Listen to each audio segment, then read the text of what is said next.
Eccoci qua.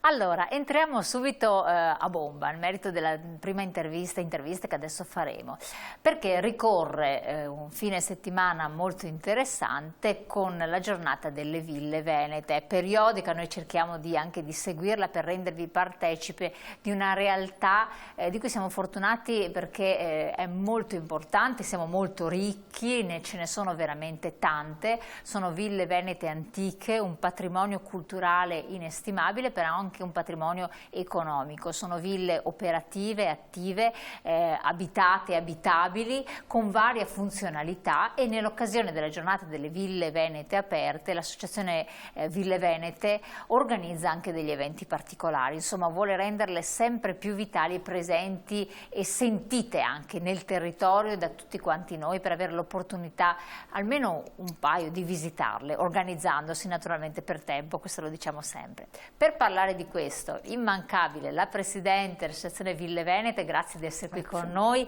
ben ritrovata Isabella Collalto de Croix, che naturalmente ha lei stessa una tenuta molto importante, che è il Castello di San Salvatore, zona Treviso, zona dei Colli, del patrimonio dell'UNESCO, e quindi un bel territorio. Supportata, e questa è la prima volta che, se non erro, che lei viene qui in studio da noi, dal vicepresidente invece, grazie anche a lei, che ci rappresenterà un altro tipo di realtà, Florian Stepsky d'Oliva, vicepresidente appunto dell'Associazione Ville Venete, proprietà Ville Rechsteiner. Un altro tipo di patrimonio, che quindi ci farà entrare in un altro tipo di situazione, anche logistica. Prima di conoscere direttamente le vostre specifiche anche realtà, Presidente, l'avete organizzato con la collaborazione dell'Istituto regionale Ville Venete.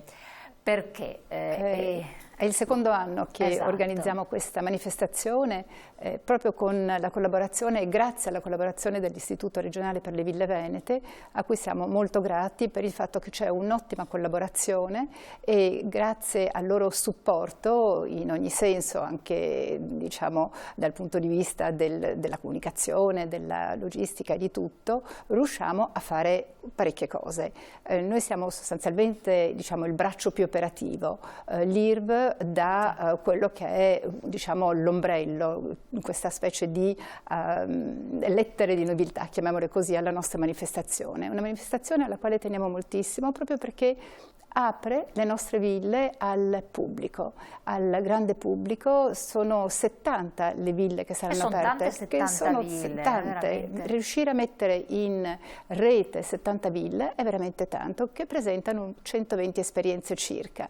Perché parliamo di esperienze? Proprio perché riteniamo che la Villa Veneta vada vissuta realizzando quelle attività che in villa si possono fare con estrema facilità e che sono tantissime, e che vanno dalle attività in famiglia, alle attività in contatto con la natura, alle attività legate alle degustazioni, poi ci sono le attività che noi chiamiamo il sogno, ovvero sia anche quelle dei soggiorni, e poi però abbiamo delle nuove tematiche che forse potranno incuriosire i nostri ascoltatori. Sì, bisogna anche inventarsi le cose per essere sempre accattivanti e tutto. 70 ville, appunto, diceva la Presidente, non sono poca cosa. Che cosa vuol dire aderire a queste iniziative? Io mi ricordo ancora tanti anni fa che si parlava con l'Istituto regionale Ville Venete, dove c'era questa difficoltà anche da parte dei proprietari delle ville a riuscire ad inserire, a mettersi in rete, a rendersi partecipati e attivi. Sono bellissime peraltro queste foto. Che cosa spinge, che cosa invece è anche problematico? Quindi andiamo dietro le quinte, Vicepresidente. È un'occasione da non perdere, sia per i proprietari delle ville di aprire le proprie case al pubblico, ma anche per i visitatori di scoprire tesori nascosti. Nel mio caso la villa è rimasta chiusa per diversi anni, per molti decenni, e io ho pensato che ho sempre tenuto la villa come un luogo, una cornice, un contenitore, una piattaforma che può ospitare tantissime attività, tantissimi eventi. Perché è rimasta chiusa per decenni, dicevo? Ma era un po' perché era abitata la villa e quindi era off limits per il pubblico. C'era la famiglia che ci abitava e non era aperta al pubblico. Perché anche e anche il parco era rimasto sostanzialmente chiuso. Io invece ho cercato negli ultimi anni di aprire e valorizzare le cose, esatto, di valorizzare i diversi luoghi che ci sono all'interno della villa, perché la villa non è solo la casa padronale, il concetto di villa è più ampio e comprende anche la barchessa, il brolo, la scuderia, l'orto, il frutteto.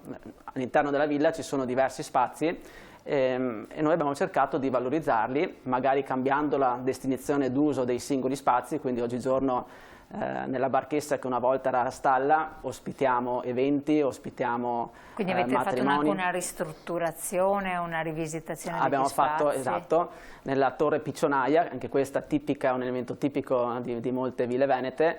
Attualmente abbiamo una sala per degustazioni, la latteria è diventata uno spazio aziendale, all'interno del parco abbiamo anche una ghiacciaia che adesso viene usata per delle degustazioni particolari. Però a questo punto è un trasformare una realtà, renderla viva, operativa, una fabbrica sostanzialmente, mi consente il termine che non vuole essere brutale, però produttiva, quindi è molto importante, e aprirla a funzionalità diverse, renderla nuovamente vitale, perché un tempo poi erano così, erano luoghi di lavoro, tra l'altro, esatto, oltre che di residenza. La villa una volta era un luogo di incontro, era un melting pot di culture diverse, era un luogo dove c'era l'ozio e il negozio, dove si incontravano mestieri e culture appunto diverse. E questo è dove noi vogliamo anche riportare la Villa Veneta, al centro dell'attenzione della comunità e della vita del paese. Nella fattispecie, due parole storiche relativamente alla sua realtà, cosa possiamo sapere? Beh, intanto il nome non suona particolarmente italiano, Rechsteiner. Infatti mio bisnonno, Friedrich Rechsteiner, era di origine svizzera. Lui aveva fondato una ditta di spedizioni, viaggiando si è innamorato della zona tra Treviso e Venezia, ha deciso di fermarsi a Venezia, lì è diventato console onorario tedesco e nel 1881 ha rilevato dai conti Revedin questa tenuta a Piamonte d'Oderzo e ha dato inizio alla storia dell'azienda di famiglia. Che si è evoluta come? Ma si è evoluta nel corso degli anni, puntando anche sull'attività agricola intesa come seminativi e successivamente, ecco, l'attività agricola, esatto, successivamente abbiamo intrapreso anche altre strade. Ricordo sempre mio padre che diceva una volta le ville venete sono state costruite con i ricavi dell'agricoltura e oggigiorno con i ricavi dell'agricoltura si fa fatica a mantenerle. Quindi c'era anche una scelta obbligata di aprire la villa ad altre attività. Quindi noi nel corso degli ultimi decenni, alla fine, abbiamo aggiunto anche l'attività agrituristica, abbiamo aggiunto l'attività di fattoria didattica, di fattoria sociale, l'enoturismo. Perché costa mantenere queste ville? Perché tanti magari pensano che possano essere delle bellissime, lussuose residenze dove uno sta bene o più o meno bene, insomma dopo vedremo quanto... Beh, d'estate si sta anche abbastanza bene, esatto. Ma d'inverno magari un po' meno, perché riscaldare una villa veneta non è sicuramente semplice, come anche mantenere o ristrutturare una villa veneta non è come... ai parchi. Esatto, ma anche cambiare, come diceva oggi anche la principessa, cambiare un vetro di una casa normale è un conto, cambiare il vetro di una finestra di una villa veneta è una situazione ben più complessa. Assolutamente. Perché poi ci sono le belle arti, ci vogliono gli artigiani che... Ci sono i vincoli. Ci sono i vincoli. Sono tante cose da considerare. Ci sono, lei ha detto, gli artigiani, ci sono delle professionalità che vivono ed esistono e sarebbe bene anche venissero rimpinguate da nuove leve, proprio legate anche all'esistenza di questi patrimoni da mantenere, no? Sì, una volta la Villa Veneta era anche una fucina di artigiani, di artigianalità. Oggigiorno si fa sempre più fatica a trovare personale formato e specializzato nella manutenzione del patrimonio storico di una Villa Veneta. Castello, invece lei è una realtà diversa. È una realtà diversa, quello che posso però dire, se me lo consentite, a completamento di quanto ha detto Florian Stepsky, è il fatto che il nostro vicepresidente è emblematico di un passaggio generazionale che c'è stato. Lei ha fatto prima una domanda dicendo perché è stato chiuso a lungo, perché adesso si apre.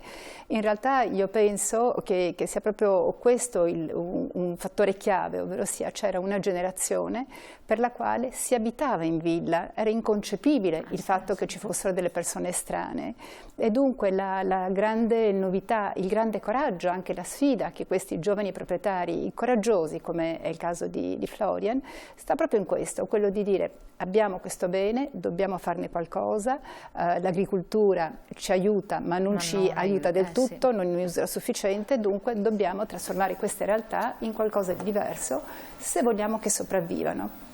E questo, per riallacciarmi alla sua domanda che ha appena fatto, ovvero sia il Castello di San Salvatore, anche questo è certo, è uno di quei punti che diciamo determinano, identificano il nostro paesaggio. Quando si arriva da lontano lo si vede, è un castello che è lì dal 1245, per cui senz'altro ha fatto la storia di tutto un territorio, e in realtà è necessario, questo l'aveva già intravisto mio padre, dargli un futuro diverso, ed era proprio questa l'idea di mio padre, quella di dire: questo castello deve essere in grado di automantenersi. Questo è stato suo padre, quindi? E questo è stato mio padre. Già che in un periodo non sospetto, infatti il vostro è una di quelle realtà, se vogliamo più storiche, che sono aperte all'imprenditorialità. Sì, devo dire con grande lungimiranza. Mio padre era animato da un fortissimo senso estetico, amava tutto quello che era bello, ma a parte questo anche da grande realismo, per cui sapeva che questo castello, nel momento in cui lui fosse mancato,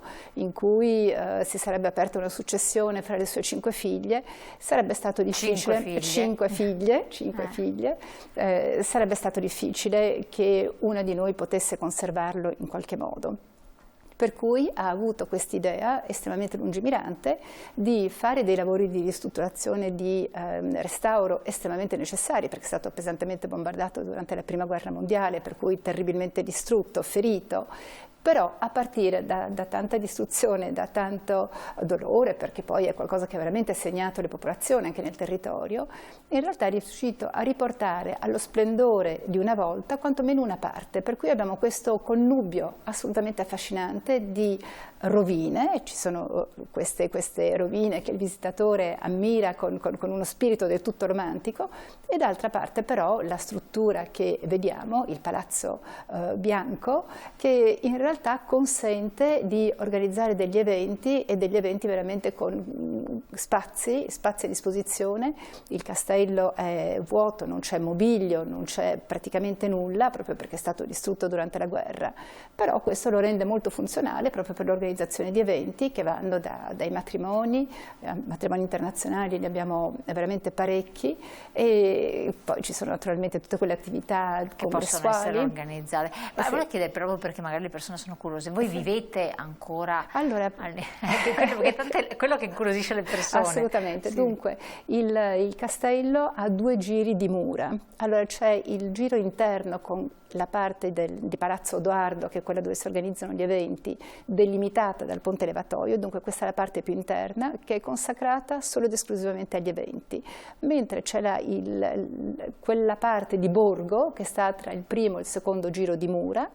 In quella parte abitiamo noi, abita la famiglia, ci sono alcune casette che diamo in affitto, ma diciamo una comunità veramente molto molto ristretta, e abitiamo. Quando mio padre chiedevano, quando facevo i lavori di ristrutturazione, ma dove abiterai, quali saranno i tuoi appartamenti? E lui diceva sempre: ma io non conto di vivere in queste grandi sale che vedete, io conto di vivere a casa, una casa scaldabile, dove ci sia un numero di imposte chiudibili da una sola persona, e dove si faccia una vita di casa. Dunque era senz'altro molto più, era veramente al passo coi tempi e molto realista. Sì, perché effettivamente, ne accennava anche il vicepresidente, riscaldare, fare degli interventi di ristrutturazione, eccetera, in questi edifici è molto pesante. Tante persone dicono: ma è possibile vivere in queste ville? Anche quando si passa lungo la riviera, o la riviera Berica, o la riviera del Brenta, che si vogliono in altre realtà, si vedono questi palazzi splendidi, ma ci si vive dentro? Questo è un po'... Diciamo, le realtà sono molto diverse. Vi sono coloro che effettivamente abitano nelle loro ville, le abitano ancora, magari solamente una parte, perché è difficile, pensando soprattutto all'inverno, di scaldare tutto. Spesso e volentieri si creano delle zone nelle quali si abita con un salotto, una sala da pranzo, una cucina, delle camere, ma più limitato, e poi è d'estate che si apre la villa proprio con tutti i balconi spalancati perché il sole possa entrare e perché la si possa vivere appieno.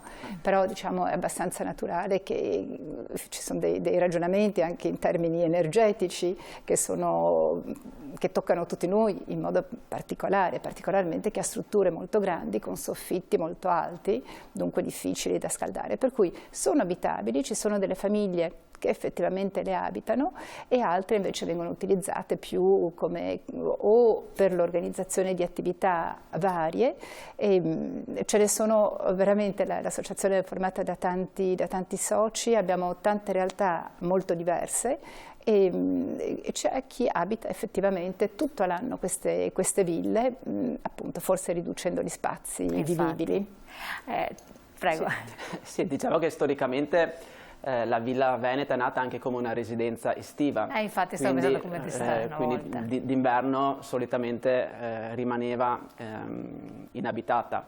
Anche noi per esempio occupiamo solo una piccola parte della villa d'inverno, proprio per motivi pratici ed energetici di riscaldamento. È impensabile Quante stanze ha la villa? Oddio, le posso dare un numero, abbiamo 82 balconi da aprire e chiudere se volessimo utilizzare la villa intera. Adesso non mi ricordo neanche il numero intero delle stanze, ma le assicuro che sono troppe da gestire in una famiglia unica. Poi ricordiamoci che un tempo la famiglia padronale, diciamo, disponeva di aiuti a casa. Di questi aiuti sono rimasti forse le divise, quindi la divisa del maggiordomo, del giardiniere, del cuoco. È vero, uno non fa i conti con la realtà, cioè, anche perché mantenere personale... Cioè, I tempi sono assolutamente cambiati, quindi noi per esempio appunto adesso abbiamo deciso 7 anni fa ormai di aprire il piano terra della villa d'estate proprio per ospitare anche masterclass di musica. Noleggiamo dei pianoforti, li distribuiamo un po' in tutta la tenuta, quindi c'è un pianoforte in cantina, ce n'è uno in scuderia, uno in barchessa. Cioè bisogna inventarsi, reinventarsi per riuscire sempre a mantenere, in funzione di un mantenimento di una struttura sostanzialmente. Sì, bisogna ingegnarsi per trovare nuovi modi per valorizzare il patrimonio di cui siamo anche fortunati eredi, bisogna dire anche questo. Infatti volevo parlare proprio di questo, l'aveva sottolineato anche la Presidente, passaggio generazionale. Diciamo che quello è un po' un nodo cruciale, importante, però tanto lei quanto lei l'avete passato, insomma, in un modo o nell'altro. Come viene vissuto dai giovani questo? Perché poi ineluttabilmente ci sarà, molte ville venete sono ancora in gestione alla famiglia, non dico di origine, ma insomma comunque famiglie che hanno anche certe tradizioni, certe età, però poi prima o poi i giovani arrivano e devono fare delle scelte. Che sentore avete? Quindi prima domando al vicepresidente, poi a lei. Ci sarà un passaggio, oppure come alcuni allungano, dicono ma ci saranno i fondi che interverranno, acquisteranno, perché molti giovani non hanno voglia di prendersi questa briga, è comunque un onere importante. Che cosa ne pensa? E cosa sì, è un onere importante, ma anche un onore poter vivere e condurre una villa veneta. Posso parlare della mia esperienza personale. Io prima di ritornare nell'azienda di famiglia ho vissuto diversi anni a Barcellona, quindi una città internazionale, cosmopolita, eclettica, ricca di tanti stimoli e non lo nascondo, quando c'è stata la necessità di tornare a casa, non è stata una scelta semplicissima. Non sono tornato pieno di entusiasmo perché insomma vivere a Barcellona e da lì spostarsi era nel 2005, quindi avevo 28-29 anni. È giovane. E spostarsi da una città internazionale a un paese di 1800 abitanti è ovviamente un cambiamento abbastanza importante. Però allo stesso tempo ho analizzato un po' la situazione Ville Venete e mi sono detto che la Villa Veneta offre tantissime opportunità, perché appunto è una piattaforma che può ospitare tantissimi eventi culturali e che può anche ridare un respiro internazionale alla vita del paese. Quindi sì, ho accettato la sfida e se ne è ritornato a casa. Sono tornato a casa e ho aperto appunto le porte della villa per promuovere diverse attività culturali.